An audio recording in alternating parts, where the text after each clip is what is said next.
Hay mga Inday, makita ninyo na ako ron sa airplane. So, muli ko padung Pinas.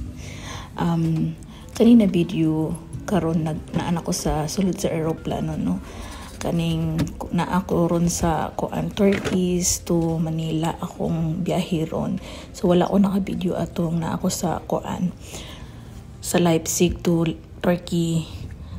Dayon mao ni ang mga previous niya na mga gamitonon sa airplane na ay kanang home sleeper kana siya para comfortable ta na tay naka stocking ko ani mga Inday og kanang pang compress ako ang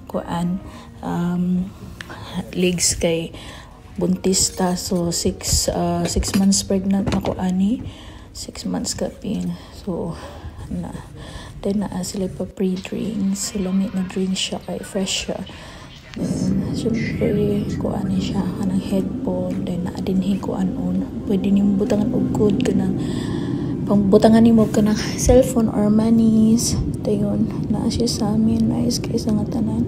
So mao ni di ay ang business class sa Turkish Airlines, then naa siya ay free bunny ticket sa pangbabae ni siya.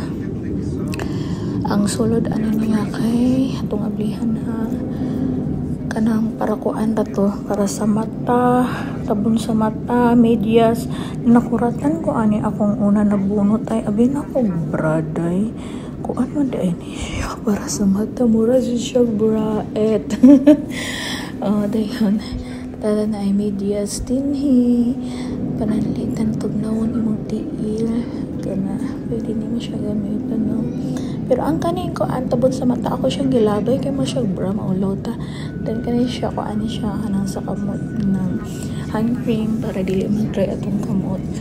Then na siya toothbrush, airbag, airplug pala. Airplug di ay airbag. Then na siya lip balm, dayon na siya ipit sa buhok. Mo ni ako naganahan. Wow ha. So dayon toothpaste, dayon giset up na nila ang akong bed. Dayon na sila gihatag na baga na habol, then mo ni ang foodie.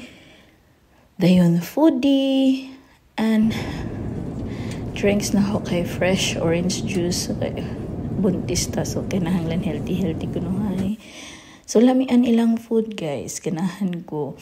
Dayon ang bread sud nila lami kay sa nga tanan. So mo ni siya ang main course. So happy na maabot sa Manila. So taas jud ang biyahe. So naa sa mga 11 hours ang biyahe from Turkey to Manila. So taas kay sa nga tanula ko tarong tulog. So landing na tanaan na sa Manila. Excited kay ko dinhi. So ako nang gihubad tung ako ang kanang compression na stockings kay dili siya comfortable. So naa na ta sa Manila. Hello Philippines. Sa maora kadto ang atong video mga Inday. Thank you for watching.